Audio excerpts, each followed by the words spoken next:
Hello and welcome to the Joe's Art History Podcast, a podcast which celebrates all things art historical every single day. Welcome back to another episode, and it's just going to be me today, but I thought I would treat you to an in-depth look at a really incredible series of paintings by British artist William Hogarth.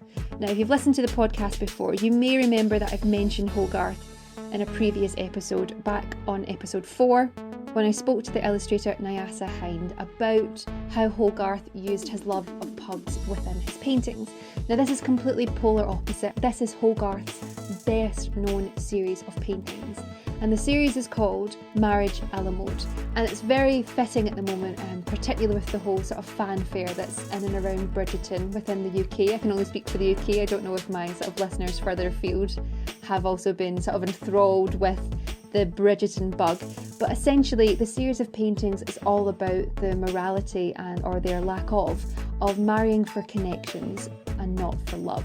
This series is available to view at the National Gallery in London, which is of course free to enter, and was purchased for the nation in 1823.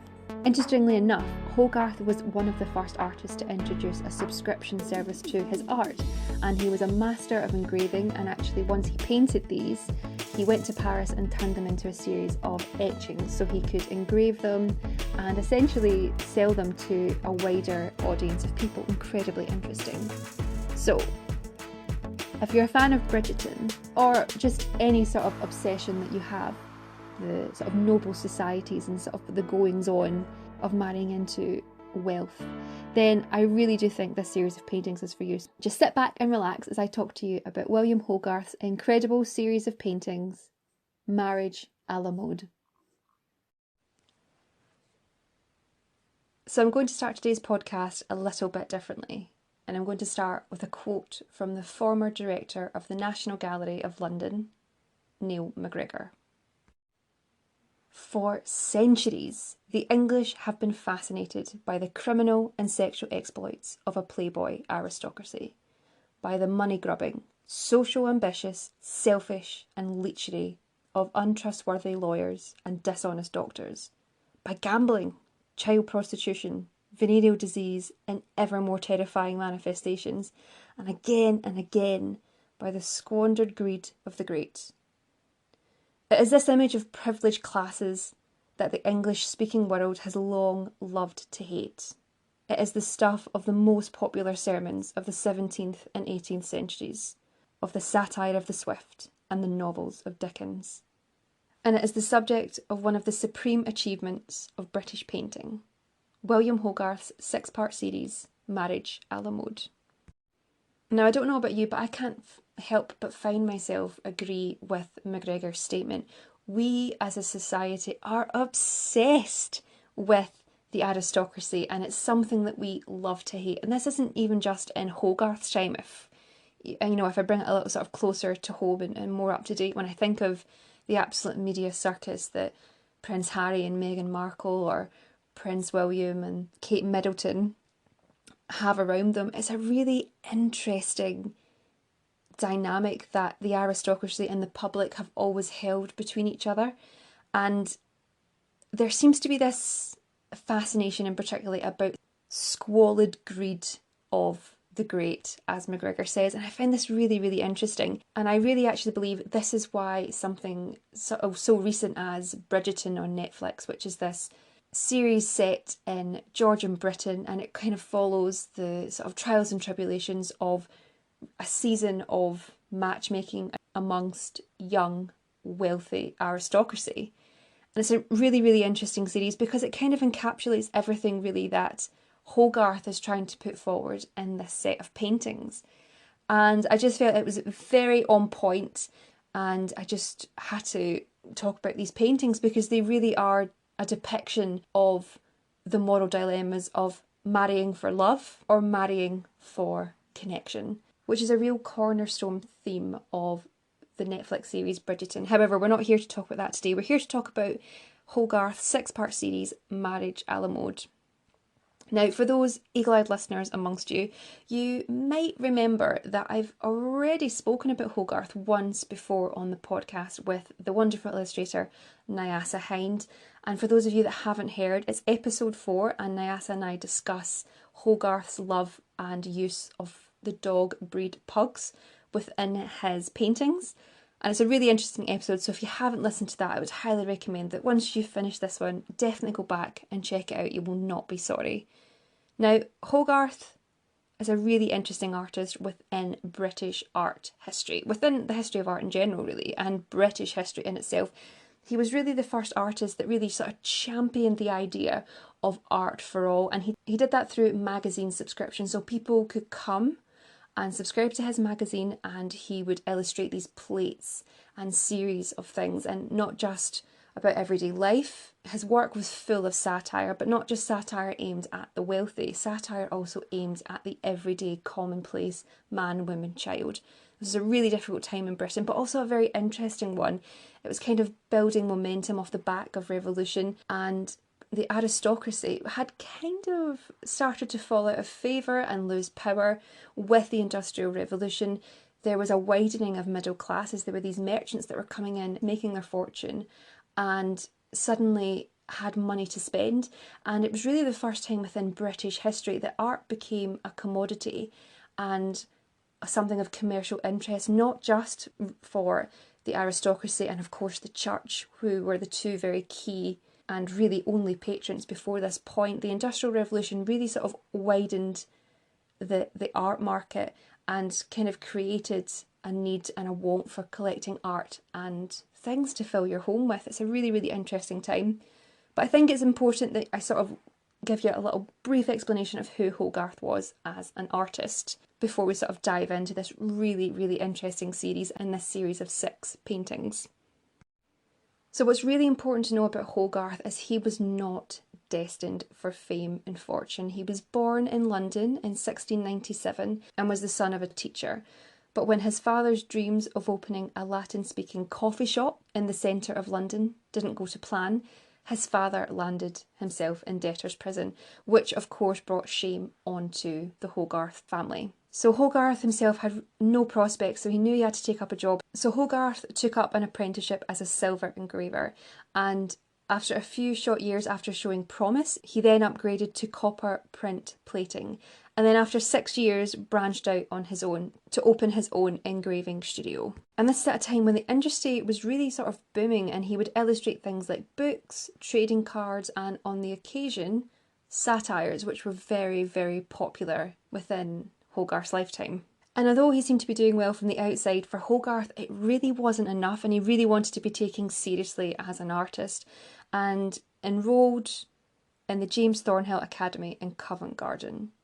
And James Thornhill recognised Hogarth's potential straight away, and he quickly became one of his favourite students. And of course, in true English style, how did he thank Thornhill? He eloped with his daughter, which was incredibly scandalous at the time. However, that's not very important right now.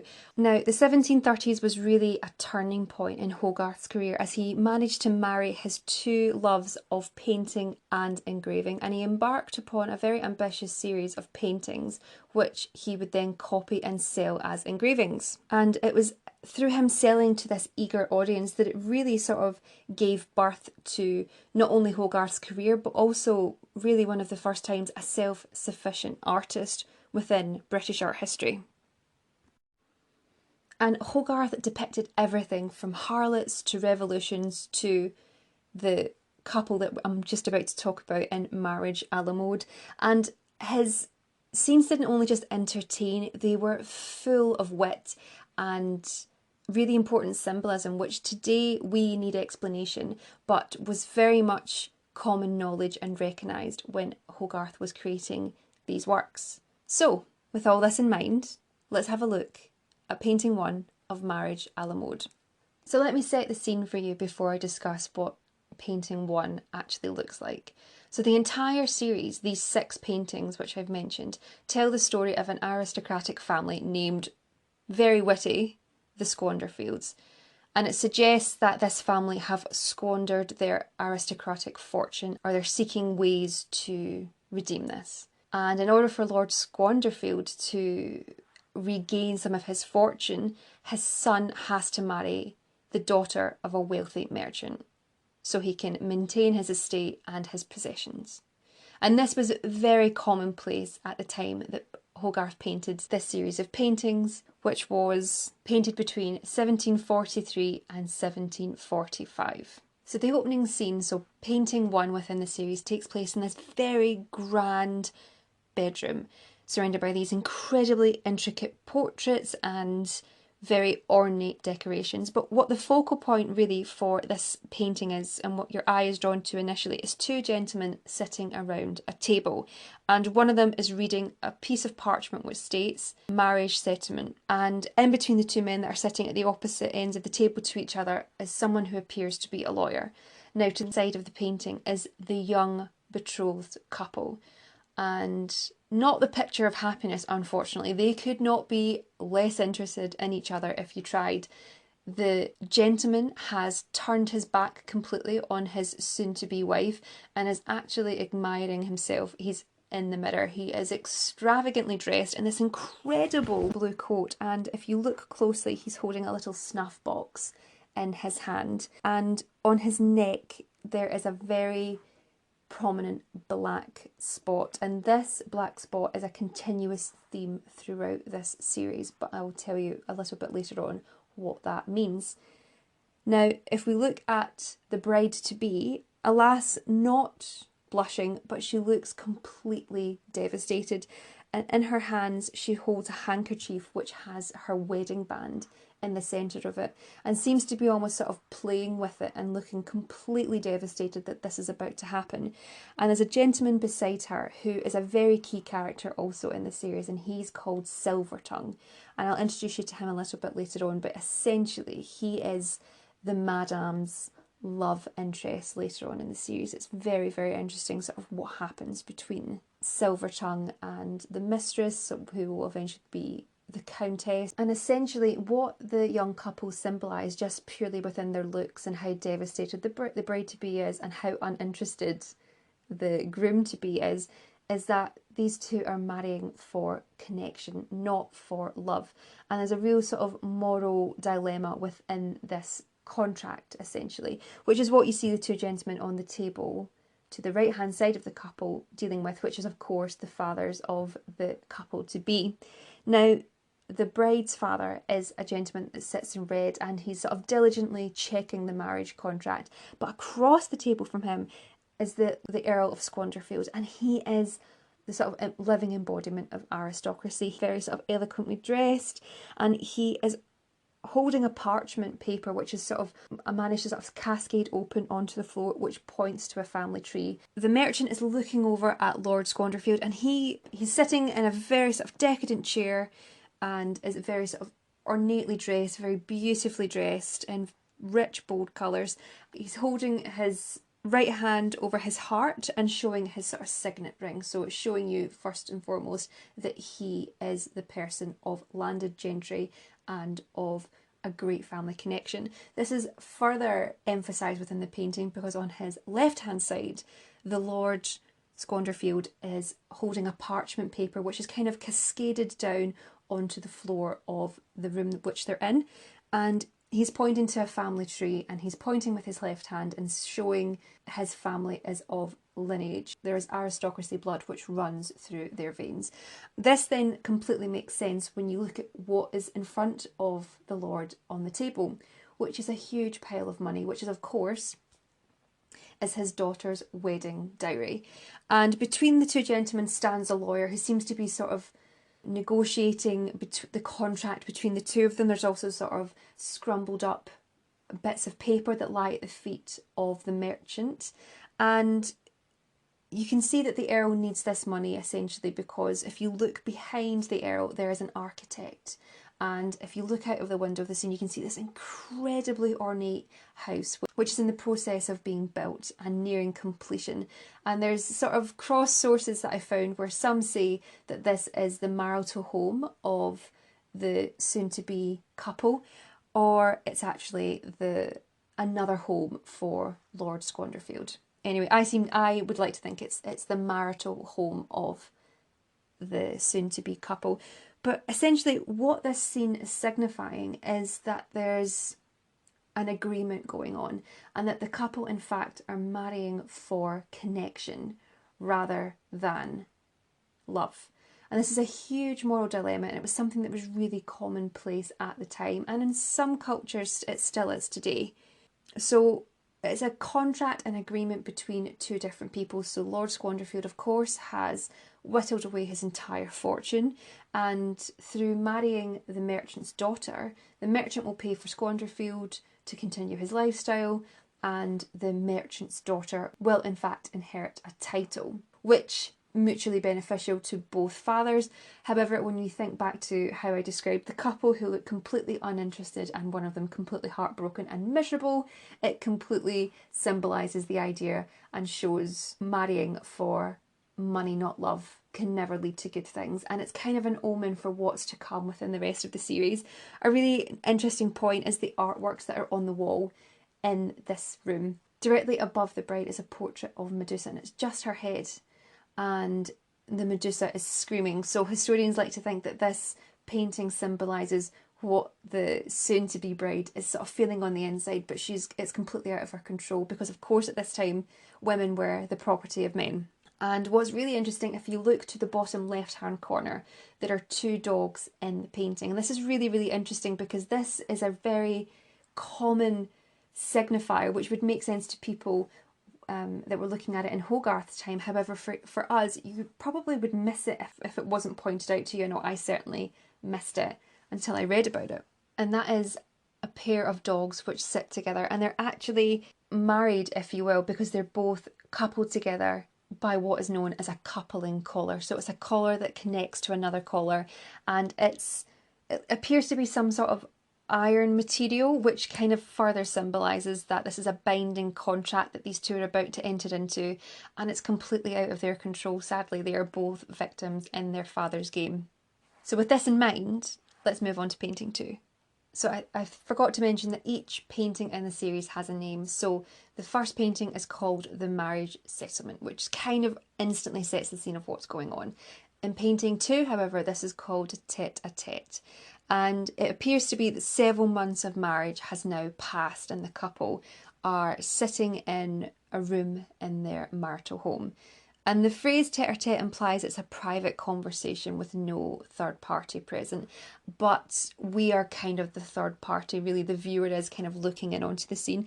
And what it shows is the young couple together, and they're sitting in this incredibly intricate drawing room, and it's filled with these amazing little details, which at the time when this series of paintings was completed, and indeed when it was then turned into a series of etchings and then sold to the wider public, there's so much details and sort of hints and symbols within this work that people in the 1740s, when this was released, would completely understand, and it really helps tell the story within the piece. And it's really, really complicated and very intricate and far more than what meets the eye, and a really great example of why you really should give things a second chance, or just look at things a little bit longer. And everything within this painting, and across the whole 6 in the series, every object has a meaning and tells you more behind the story. So what we see is the young married couple in this incredibly beautiful, intricate drawing room, and a few months of marriage seems to have passed, but all does not appear well between the couple. The sort of focal point is the young couple sitting around this small coffee table, and the Viscount appears completely exhausted and completely washed out, and he's sort of slumped back in his chair, very much defeated, and it's very, very obvious that he's just sort of strolled in from the night before of a night of gambling and drinking and women, and being unfaithful to his wife. And the first sign of that is there's a small poodle that sort of sniffs around the Viscount's coat, and he sort of locates a muslin cap of another woman that he's sort of very much stuffed in his pocket. And on the floor at his feet, he has sort of discarded his sword, which is still in its holder. And there's also another sort of trinket of another woman wrapped around the sword of the the Viscount, which was actually a very sort of French thing to do. Your lover would give you a token which you would wrap it around your sword. And this implies that the Viscount has travelled as well. This is something that he perhaps has picked up in France. And again, he's very, very washed out, hands in his pockets, looks completely defeated. I mean, we've all been there. And again, the black spot is very, very evident on his neck, but I'll tell you more about that in the next painting in the series. But the wife herself, she's not completely innocent in this. She is on the opposite side of the table, and she's very sort of smugly looking at her husband and sort of stretching herself out as if she too has enjoyed a very long night, but has also been kept in very good company. The scene behind her is complete chaos. There is cards on the floor, there's chairs have been turned over, there's violin cases discarded on the floor, which might all seem like she herself has had, perhaps a raucous party while her husband has been out gallivanting. But there's something very smug in her look that suggests to people that she herself has got a secret to keep. And the way that she has sort of lurched herself forward in this time is very much associated with a female being pregnant. So this is the first sort of indication that she is with child. But it's not exactly sure if it's her husband's or not, because you have to remember Silvertongue from the first painting in the series.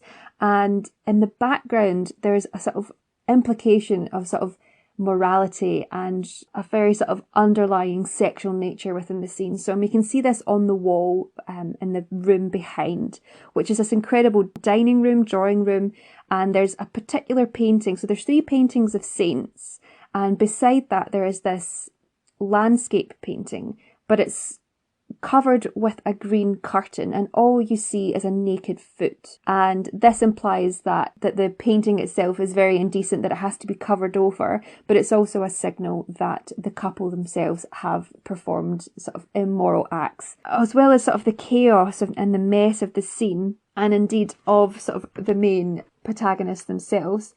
You have this incredible mantelpiece, which is also supposed to be a signal that Hogarth is making fun of the fact that despite the fact that this couple has so much money, you cannot buy taste. And this is emphasised by these incredible ornate and detailed fireplace, but they have all these really rather tacky knickknacks and ceramic objects on the mantelpiece, and you really cannot get any more on there if you tried. And in the centre of it all, there's this classical bust, but the nose has been broken and then very sort of shoddily repaired. And that's also a reference or a symbol of a third person within the marriage. So again, another symbol that the couple are unfaithful to each other. And behind that, you have this incredible painting of a cherub playing the bagpipe. And Hogarth has made it very, very clear that the cherub is playing a song called "Oh Happy Gloves," and you can see this on the musical sheets, the musical paper which the cherub is playing. And this is a song all about love that once was, happy days have passed, and love has been very much forgotten. And again, it sort of plays to the theme of the series of the dangers of marrying for advantage rather than love. And this is sort of, again, this sort of whole idea of tackiness and infidelity, and essentially just that they're bad people, again, not only through their actions, but it kind of seeps into everything that they do, including their taste and their furnishings, as well as sort of the knickknacks and sort of tacky ornaments that take over the entirety of the mantelpiece. There's also this incredible clock, which is next to the couple. And it's very, very grotesque, if I say so myself. There's, the clock face is very much off-centre. The face of the clock itself is set within this incredible foliage.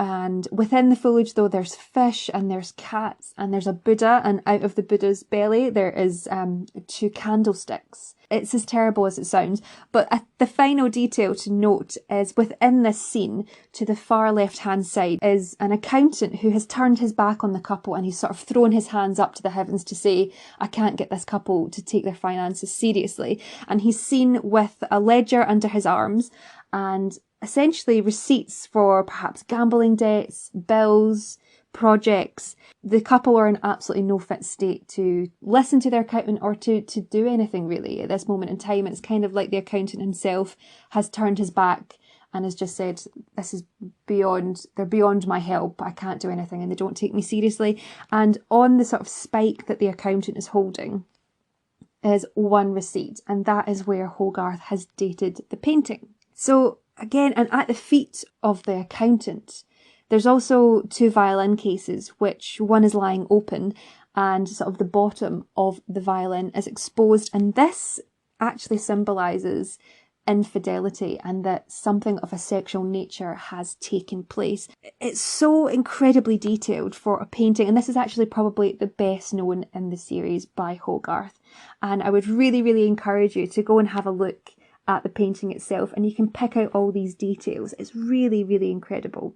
So, moving on to scene 3, which is completely different again and really takes out of the marital home, and it very much centres around the Viscount himself. So, painting 3 in the series is called The Inspection, and here it depicts the Viscount visiting a doctor's office, but not one that you and I would perhaps be familiar with. It's dark, it's grimy, and it's completely full to the brim with these weird and wonderful objects and artefacts. There's narwhal horns, there's printing presses, there's anatomical figures, there's jars that are labelled with remedies, there's paintings. It's a very, very strange place for someone as elaborately dressed as the Viscount Squander-field to be essentially frequenting, never mind feeling and looking extremely comfortable as he is in this painting. And what you see is this group of characters. Of course, the Viscount himself is elaborately dressed, showcasing his love of squandering away his wife's fortune. And to the left-hand side of the painting, you see the doctor, who is rubbing his glasses in a very, with a very dirty-looking tissue, which kind of makes me genuinely fear what the inspection is going to be. But there's also, next to him, there's a skull on the table, this is a symbol of death and reminding people of their morality and that death will come to everybody. But in this scene, no one really seems to be bothered by this. And the doctor himself has this very sort of grimacing face, and he just looks like someone who isn't to be trusted. Now, as I've said before, the Viscount, he's sitting down in a chair, he's elaborately dressed, and he's looking way more comfortable than someone that has put himself in this situation is. And he's sort of gesturing towards the doctor, and he's holding this tiny little box of pills. And if you remember, throughout the whole series, I've always pointed to the Viscount's black spot, which is on his neck. Now, this is a signal that he is in fact infected with syphilis. And this is a very, very common disease, sexually transmitted disease. So it shows that he is a person of low morals and that he's been frequenting with prostitutes. And the pills are essentially, he's sort of gesturing to the doctor that the pills aren't working. And sort of in between his legs, he has another pill box, which is kind of Hogarth signifying that the root of the problem, of course, has been through sex. And beside the Viscount, to the sort of the right of the painting, is this very sickly looking, I would say young woman, but essentially I look at her as a child. She looks very young, perhaps 13, 14 years old. And she herself is very, very ill. She's very pale and she's sort of dabbing her mouth. And she too is holding a pill box identical to the Viscount, which sort of suggests that the Viscount is the person that has infected this poor child. Now, beside the Viscount, in between the doctor and this sort of very sickly looking creature, this young child, is this very powerhouse woman, and this is believed to be the young girl's mother, who too also has black spots across her face, which would suggest that she is not only infected but she herself is a prostitute. And you can see from the collars of cuffs rather of the two women, so the mother and the young girl, their clothes are very identical in how they're composed, with these very sort of big rough sleeves, which is Hogarth showing the viewer that these two are related. This is the mother and her daughter. And the daughter herself, she's wearing these clothes that are far too big for her, which again suggests that she has borrowed her mother's clothes and her mother has introduced her to prostitution, which was not an uncommon thing at the time. Now, a saying here which kind of links the two again, the age-old saying, like mother, like daughter, but also with the fact that this is all about the Viscount being treated for syphilis. There was a saying, in the 1700s, 2 minutes with Venus, 2 years with Mercury. And essentially, when you contracted syphilis, so the whole idea is, 2 minutes with a prostitute, 2 years taking mercury. So they used to ingest mercury as a way of treating syphilis, which of course did more damage than good, but at the time that was considered sort of groundbreaking medicine. So again, it's just really sort of Hogarth once again really trying to sort of take away any sort of sympathy that you may hold for this Viscount and his actions. Again, pointing to lack of morality, lack of love, and real selfishness really, and a reminder to people that this is what happens when you are not a good person. But scene 4 of the series is again an interesting contrast to the inspection, and the 4th painting in the series of 6 is called The Toilette, and it shows the Viscountess. We're not too sure if this is at the same time or a little bit further on, but it's kind of like meanwhile in the land of his wife. She herself is not morally upstanding, much like her husband.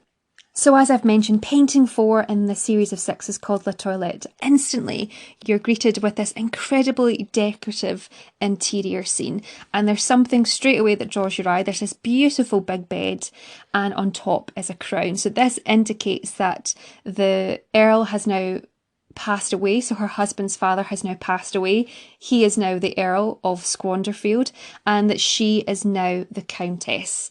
Here in this scene, you see the Countess entertaining in her bedroom. Now, this might seem like a very strange thing, but this was actually a very common thing to happen during the time. It was the done thing to entertain, for ladies of the house to entertain from their bedroom.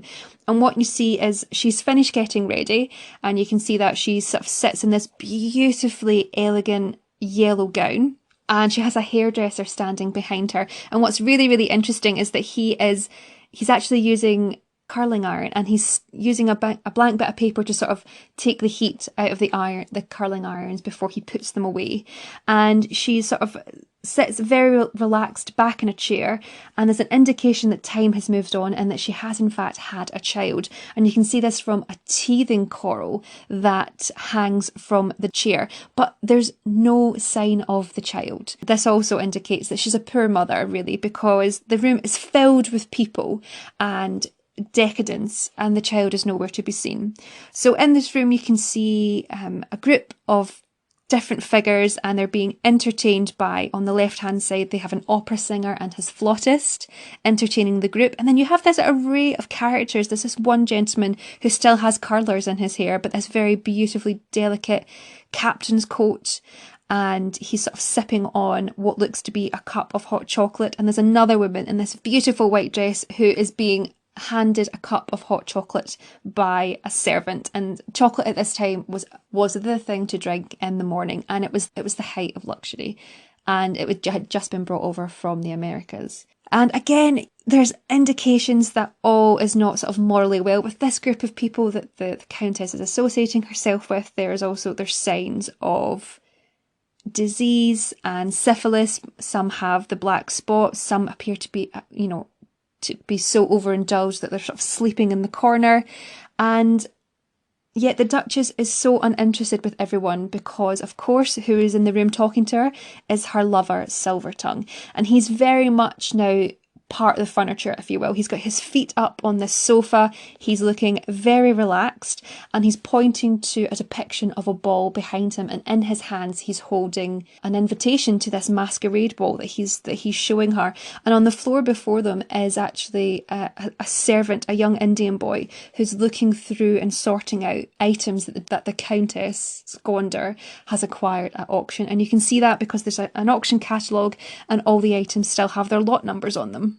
But what's really important is that Silvertongue here is the only thing that the Countess is interested in. And so much so that this is her bedchamber. And when you look at the paintings on the wall, she's even commissioned a painting of Silvertongue that essentially it's the first thing she sees when she wakes up in the morning. So again, very different to the inspection, so what her husband is going through, but nonetheless, she is not an innocent party within this. And the masquerade really sets the scene for what is about to happen between canvases 5 and 6. So painting 5 is really the beginning of the end for this really tragic couple in Hogarth's series of paintings, Marriage a la Mode. And this one is called the Banu. And the Banu essentially was a place in London. So in 18th century London, these Turkish bathhouses began to pop up all over the city. And it was a place you could go and socialise with your friends, not only for baths, but they normally had coffee houses attached to them. So you could go to these places and socialise. And there was also rooms to rent above these coffee houses. So of course, again, a social environment, but also it led itself to very sort of debauchery and very sort of seedy goings on. And essentially, this is where scene 5 takes place. It's in one of these rooms above one of these Turkish bathhouses, and it's at night time. And the scene is really rather beautifully lit by just the suggestion of the fireplace, which is not even in view. And what you see is the Countess, who is in the centre of the painting, and she's on her knees begging her husband. And what's happened is her husband has come crashing into the room and discovered herself and Silvertongue very much caught in the act. And what's happened is he's challenged Silvertongue to a duel, and unfortunately the Earl himself has been drinking, and Silvertongue has fatally wounded the Earl. And you can see Silvertongue, just a suggestion of him as he sort of leaps out of the window in his night garments, and that's just to the back of the painting on the left hand side. And the Earl, as he collapses to the floor in his last dying breaths, his wife, the Countess, has dropped to her knees and is begging him for forgiveness, and she has these glistening tears that are really beautifully and masterfully caught in the sort of flicker of the firelight. And the scene is so heartbreakingly sad, but there's almost a suggestion of, well, if you play with fire, you're going to get burnt here. And there's very much suggestions that Countess has of course been unfaithful. There's the unmade bed.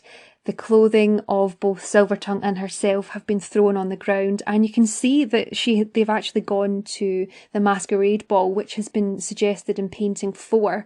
As you can see that their costumes and their masks have been discarded on the ground, along with a whole series of other items such as her whalebone corset, her what looks to be hooped skirt, and also a pillbox. At the Countess's feet there is the blood-stained sword of Silvertongue, who is now escaping the room, who Hogarth has depicted, of course, in her night garments, and she's in this very virginal white, and she's very much sort of proclaiming, perhaps not her innocence, but her desire for forgiveness. And in the background of the scene, there's other gentlemen that have now sort of burst into the room after all, hearing some noises or the ruckus. And really, this is an ultimate piece, and there really is only one thing that can happen here now, and which moves us really sadly onto painting number 6, so the final one in the series, which is called The Lady's Death. To set the scene, it's in this very humble apartment, so she's no longer in this huge big grand rooms with vast amounts of wealth. It's very evident that her late husband has squandered away her father's wealth. And you see the Countess sitting in this chair, and at her feet is a newspaper which depicts an image of the gallows, and on the paper it says the dying words of Silvertongue. So you can see that her lover has been tried and killed for the death of her husband, the Earl. Beside the paper is a small vial, and when you look back up at the Countess, she herself has ingested what was in this vial, which is obviously poison, and this is now her last dying breath.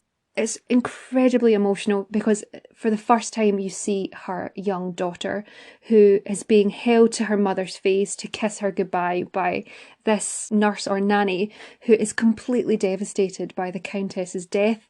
And the young girl is very much grabbing her mother's face and pleading with her, and it's so heartbreaking. The child itself has the black spot on her face, so she too has been infected with syphilis, which is of course caught from her mother and father. And there's also a suggestion that she's a very sickly child. There appears to be some form of calipers on the ankle of this poor child who essentially is the victim of her mother and father's immoral dealings. And again, this is kind of Hogarth hitting home that your actions have a wider effect not only on you but everyone that you know.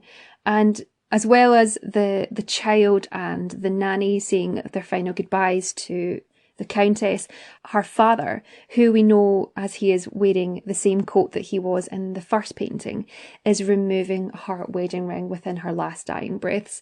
And he too looks like a bit of a broken man, so they really have absolutely nothing left. And this is also emphasised by the right-hand side of the painting that shows a very simple dinner set up on a table and this starving dog which has clambered onto the table to sort of steal food, who is bone thin.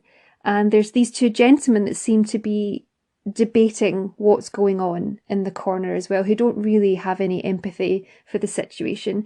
And in the background, there's an open window which looks on to London. And it's briefly mentioned that, there's two men that are debating in the back corner of the room. And it's believed actually that one of these figures is actually a doctor that has been called, and that he's arrived on the scene and said there's nothing he can do. And essentially he's just sort of standing back and, watching the scene unfold.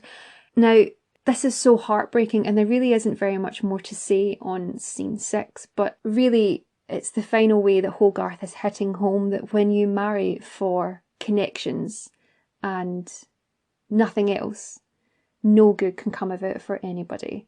And it's such a sad way to end the series, but it's something that really sticks with you. And I remember when I first saw this series at the National Gallery in London, where you can see these 6 series of paintings together.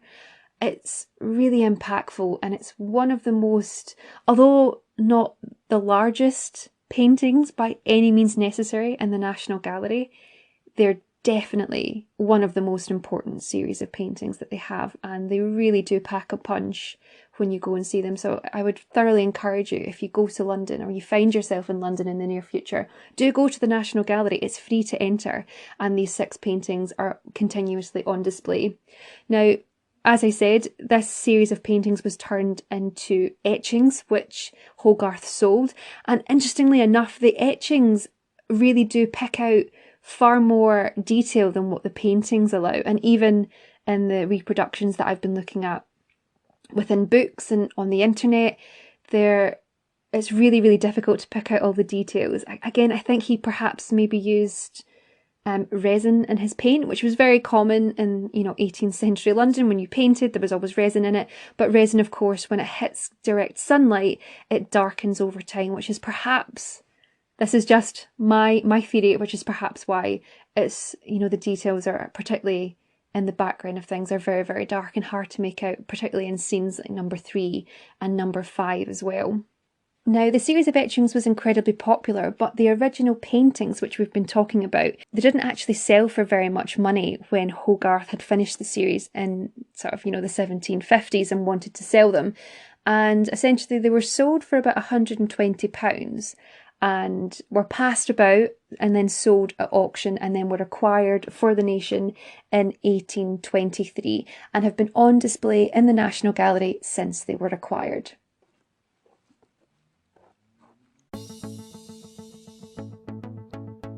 And there you have it, the end of another episode of the Jo's Art History podcast. I really hope you enjoyed my in-depth look at William Hogarth's series of paintings, Marriage a la Mode. And like I said, these are available to view in the National Gallery in London, but there is also a wealth of material available online as well. And I'll leave a link to some of the resources that I used for this series, incredible videos as well, in the show notes below.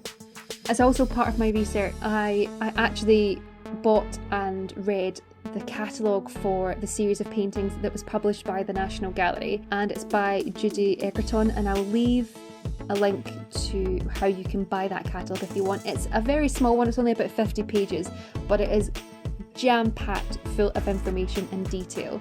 And essentially, if I had gone into any more detail, this podcast could have been about 2.5 hours long. So I really just sort of whistle-stop tour of these incredible series of paintings, but I highly encourage that you go and check them out.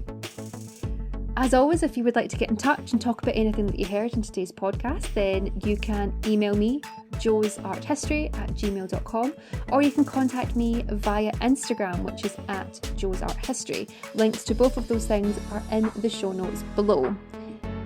As always, it would be great to get more people listening to the podcast and spreading my message of art for all. So while you are listening, if you think you know anybody that would be interested in hearing this podcast, please do feel free to pass it on to them. It also really helps if you can leave a review and like, rate and subscribe, which also helps other people find the podcast as well. And it just really means a lot. I've had some really lovely reviews in the past few weeks, so I really appreciate anybody that's taken the time to do that. Thank you so much. That's all from me this week. Thank you so much for listening, and I look forward to welcoming you next time on the Joe's Art History podcast. Until then, keep learning, and remember, art is for all.